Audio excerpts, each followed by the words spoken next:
जनवरी 1990 की उस सर्द भयानक काली रात की याद दिला रहा आज का कश्मीर। नमस्कार, आजाद सिपाही विशेष में आपका स्वागत है। मैं हूं राकेश सिंह।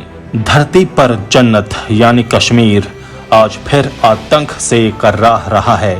यहाँ की खूबसूरत वादियां एक बार फिर बारूद की गंध से परेशान हो चली हैं। डल झील का पानी आतंकवादियों के आतंक से नीला पड़ने लगा है।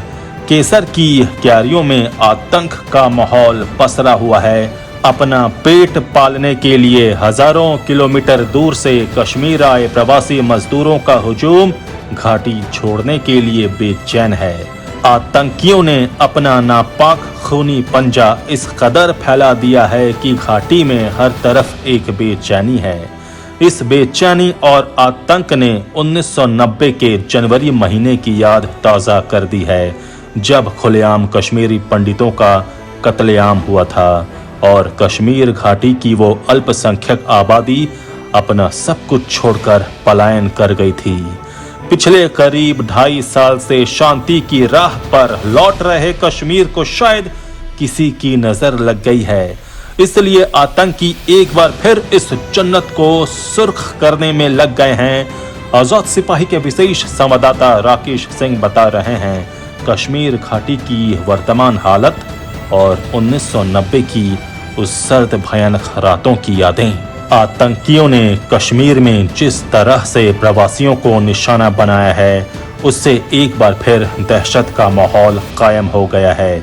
बिहार के सैकड़ों मजदूर झुंड के झुंड घाटी से पलायन कर रहे हैं।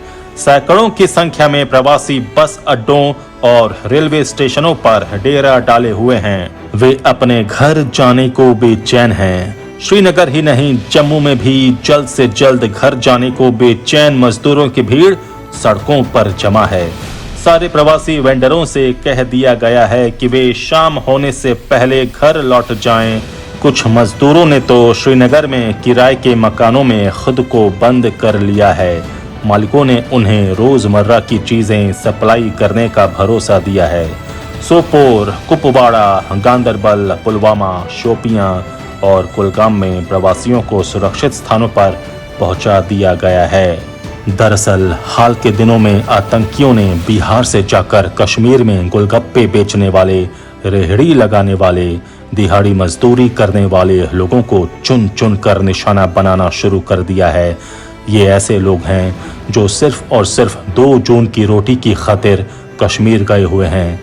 दिन भर की हाड़ तोड़ मेहनत के बाद बमुश्किल 300-400 रुपए प्रतिदिन कमा पाते हैं। इन पैसों से किसी तरह अपना आधा पेट भरते हैं और कुछ बचाकर बाल बच्चों की रोटी की खातिर रखते हैं।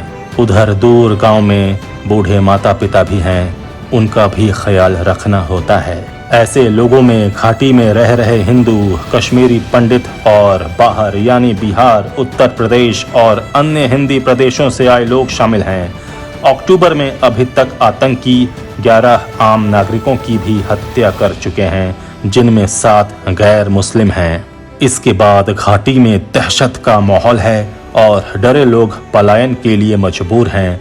इन हालातों ने घाटी में एक बार फिर 90 के दशक की उस काली सर्द भयावह रात की याद ताज़ा कर दी है, जब कश्मीरी पंडितों का रातों रात कत्ल किया गया था और रोते बिलखते कश्मीरी पंडित घाटी से पलायन को बाध्य हुए थे।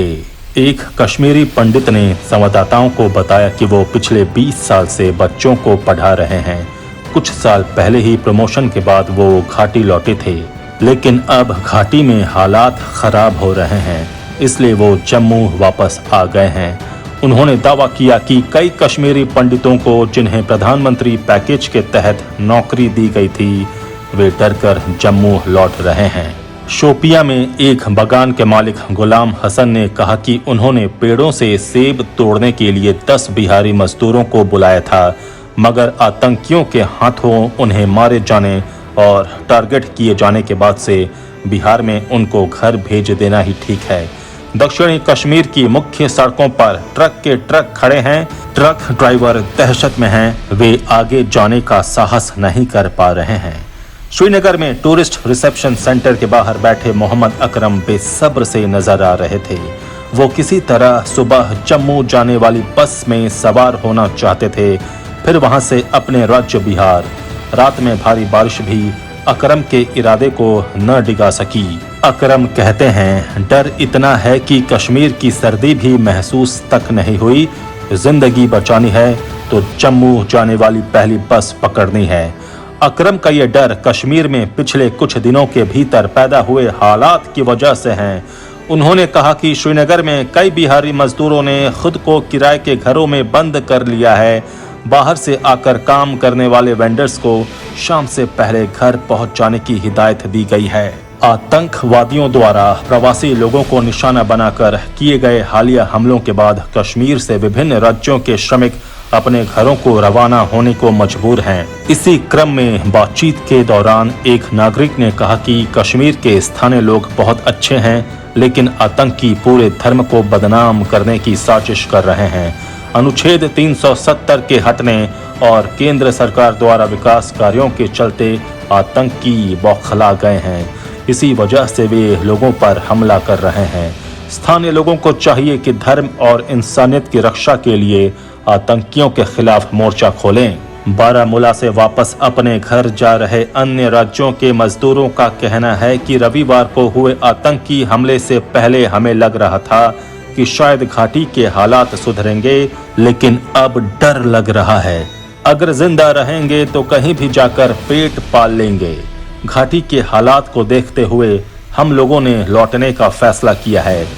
जम्मू जाकर ट्रेन पकड़ेंगे और अपने घर चले जाएंगे।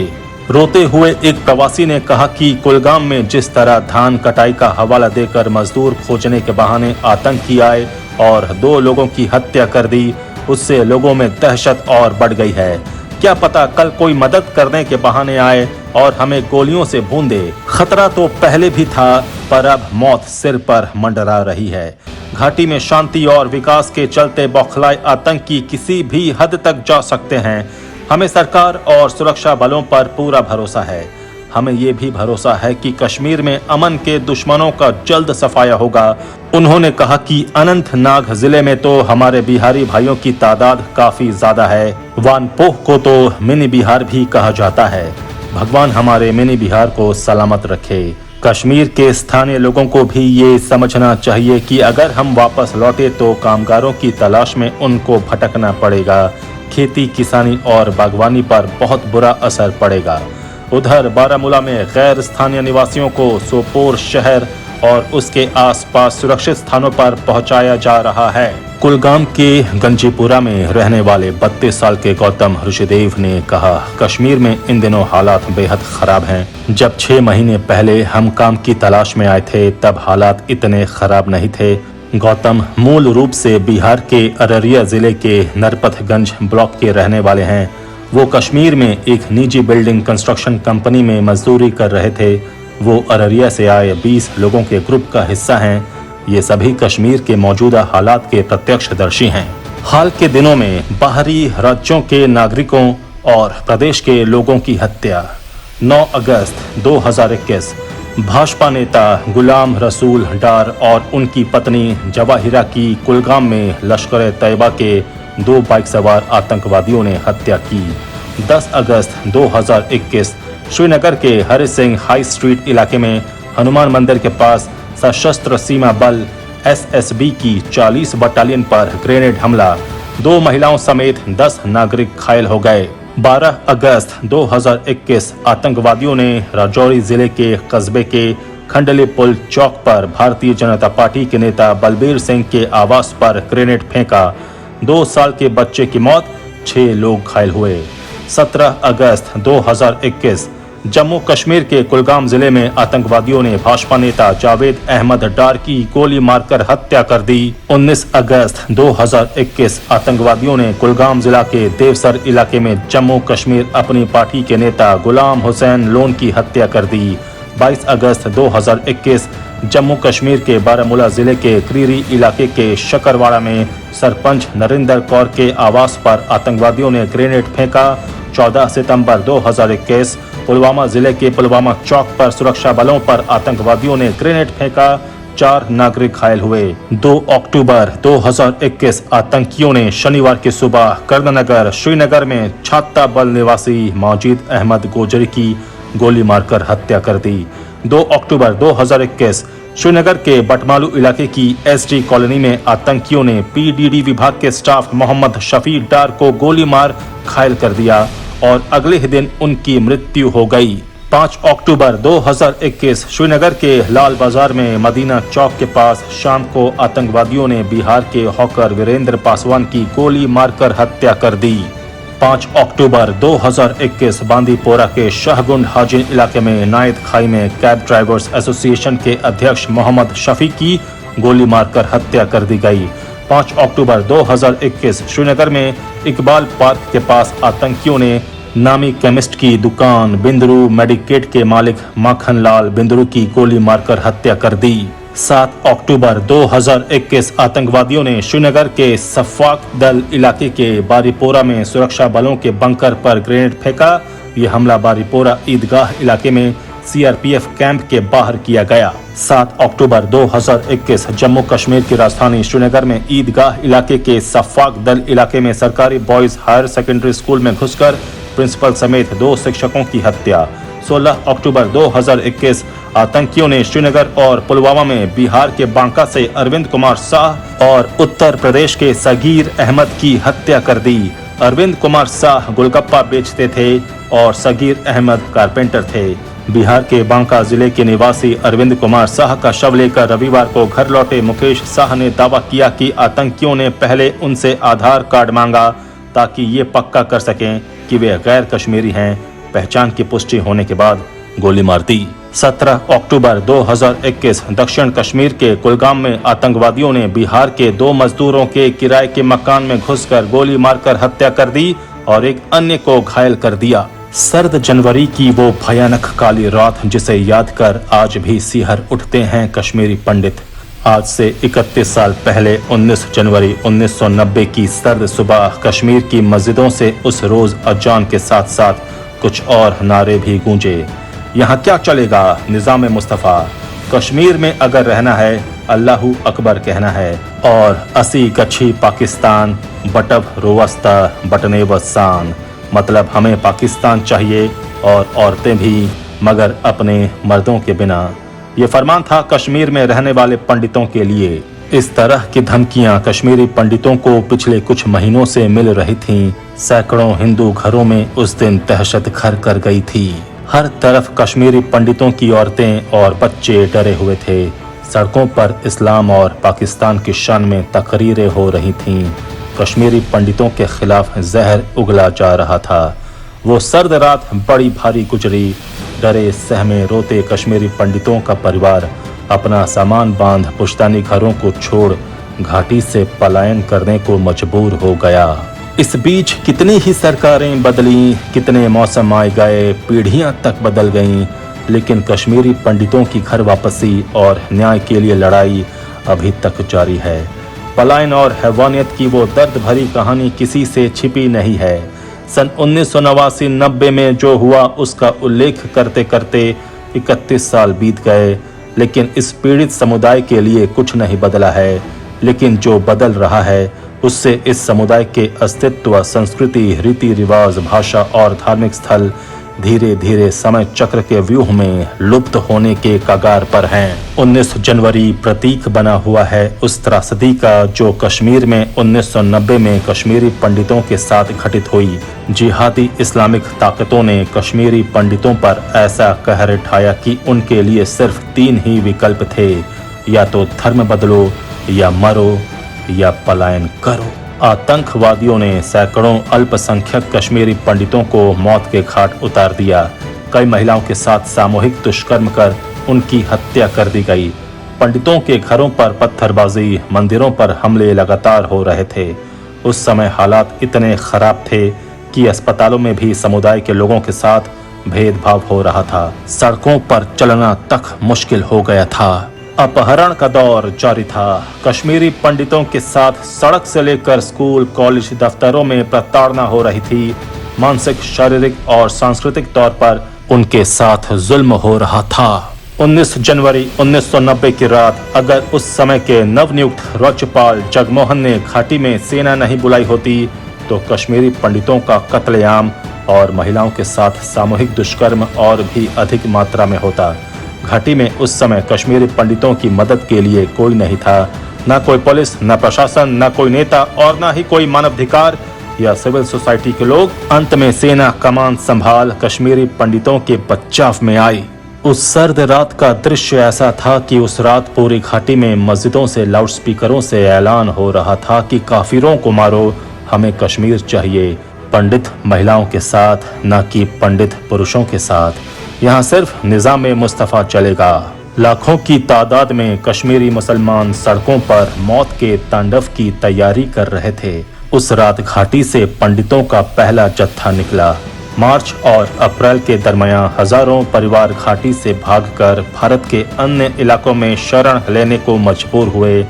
अगले कुछ महीनों में खाली पड़े घरों को जलाकर खाक कर दिया। जम्मू, दिल्ली और देश के अन्य शहरों में बहुत ही दयनीय स्थिति में वे जीने को मजबूर हो गए। उस समय की केंद्र सरकार ने भी कश्मीरी पंडितों के पलायन या उनके साथ हुई बर्बरता पर कुछ नहीं किया। कश्मीरी पंडित संघर्ष समिति के अनुसार जनवरी 1990 में घाटी के भीतर 75,343 परिवार थे। 1990 और 1992 के बीच 70,000 से ज्यादा परिवारों ने घाटी को छोड़ दिया। एक अनुमान है कि आतंकियों ने 1990 से 2011 के बीच 399 कश्मीरी पंडितों की हत्या की। पिछले 30 सालों के दौरान घाटी में बमुश्किल 800 हिंदू परिवार बचे हैं। कश्मीरी पंडितों के मुताबिक 300 से ज्यादा लोगों को 1989 से 90 में मारा गया। इसके बाद भी पंडितों का नरसंहार जारी रहा। 26 जनवरी 1998 में वंदहामा में 24, 2003 में नदी मर्ग गांव में 23 कश्मीरी पंडितों की हत्या की गई। पलायन के बाद कश्मीरी पंडितों के घरों की लूटपाट की गई। कई मकान जला भी दिए गए। कई मकानों, बाग बगीचों पर कब्जे कर लिए गए। कितने मंदिरों और अन्य धार्मिक स्थलों को तोड़ा गया और जमीन भी हड़पी गई। न्यायाधीश नीलकंठ गंजू, टेलीकॉम इंजीनियर बालकृष्ण गंजू, दूरदर्शन निदेशक लसाकोल, नेता टीकालाल टपलू जैसे कई प्रतिष्ठित नाम थे जिन्हें मौत के घाट उतार दिया गया था। इनके अलावा ऐसे कई नाम हैं जिनके खिलाफ बर्बरता की गई, लेकिन आज तक कार्रवाई क्या केस तक दर्ज नहीं हुआ। गिरजा गंजू, सरला भट्ट जिनका अपहरण कर सामूहिक दुष्कर्म किया गया और फिर लकड़ी चीरने की मशीन से जिंदा चीर दिया गया। ये तो चंद नाम हैं। ऐसे कितनों के साथ बर्बरता की गई जिसका जिक्र भी करने से लोग कांप जाते हैं। विडंबना देखिए कि कश्मीर के बड़े नेता फारूक अब्दुल्ला, उमर अब्दुल्ला, महबूबा मुफ्ती, यहाँ तक कि दिवंगत मुफ्ती मोहम्मद सईद ने कभी भी कश्मीरी पंडितों को न्याय दिलाने की बात नहीं की। जब पंडितों पर हमले हो रहे थे तब फारूक अब्दुल्ला जम्मू कश्मीर के मुख्यमंत्री थे। जब घाटी से पीड़ितों का पलायन हुआ तब मुफ्ती मोहम्मद सईद देश के गृह मंत्री थे, लेकिन किसी ने पंडितों को बचाने या न्याय दिलाने की न तो बात की और न ही कोई कदम उठाया। तमाशबीन बनी रही फारूक अब्दुल्ला सरकार। उस वक्त जम्मू कश्मीर में नेशनल कॉन्फ्रेंस और कॉन्फ्रेंस के गठबंधन की सरकार थी, लेकिन सही मायने में वहां हुकूमत चल रही थी आतंकवादियों और अलगाववादियों की। कश्मीरी पंडितों के खिलाफ आतंकवाद का यह खूनी खेल शुरू हुआ था साल 1986 से 87 में, जब सैयद सलाहुद्दीन और यासीन मलिक जैसे कुख्यात जम्मू कश्मीर में चुनाव लड़ रहे थे। साल 1987 के विधानसभा चुनाव में जम्मू कश्मीर की जनता के सामने दो रास्ते थे, या तो वे भारत के लोकतंत्र में भरोसा करने वाली सरकार चुने या फिर उस कट्टरपंथी यूनाइटेड मुस्लिम फ्रंट का साथ दें जिसका मंसूबा कश्मीर को पाकिस्तान बनाना था और जिसके इशारे पर कश्मीरी पंडितों की हत्याएं की जा रही थीं। हिंसा और आतंकवाद के माहौल में भी जम्मू कश्मीर की जनता ने अपने लिए लोकतंत्र का रास्ता चुना। फारूक अब्दुल्ला जम्मू कश्मीर के मुख्यमंत्री बने। उसके बाद कट्टरपंथियों ने कश्मीर की आज़ादी की मांग और तेज कर दी और हिंदुओं का नरसंहार होने लगा। लेकिन जम्मू कश्मीर की फारूक अब्दुल्ला सरकार कट्टरपंथियों के आगे तमाशबीन बनी रही। मार्च 2010 में कश्मीरी पंडितों को लेकर जम्मू कश्मीर विधानसभा में एक सवाल पूछा गया था। उस वक्त सरकार ने बताया था कि घाटी में 1989 से 2004 के बीच 219 कश्मीरी पंडितों की हत्या की गई। वहीं जम्मू कश्मीर सरकार के माइग्रेंट रिलीफ पोर्टल के मुताबिक घाटी में आतंकी घटनाएं बढ़ने के बाद 60,000 से ज्यादा परिवारों ने पलायन किया था। इनमें से 44,000 परिवारों ने राज्य के राहत पुनर्वास आयुक्त में अपना रजिस्ट्रेशन कराया था। इन 44,000 परिवारों में 40,142 हिंदू परिवार, 2,684 मुस्लिम परिवार और 1,730 सिख परिवार शामिल हैं। आज घाटी में आतंकवादियों ने एक बार फिर 1990 की स्थिति लाने की मुहिम छेड़ दी है। वे चुन चुनकर बाहर से गए प्रवासियों को निशाना बना रहे हैं। हालात भयावह हैं। स्थिति नहीं सुधरी तो घाटी एक बार फिर प्रवासियों के खून से लाल हो जाएगी। आजाद सिपाही के विशेष में अभी इतना ही। आप हमारे इस YouTube चैनल को जरूर सब्सक्राइब करें। आप हमारे Facebook पेज को भी जरूर लाइक और फॉलो करें। धन्यवाद।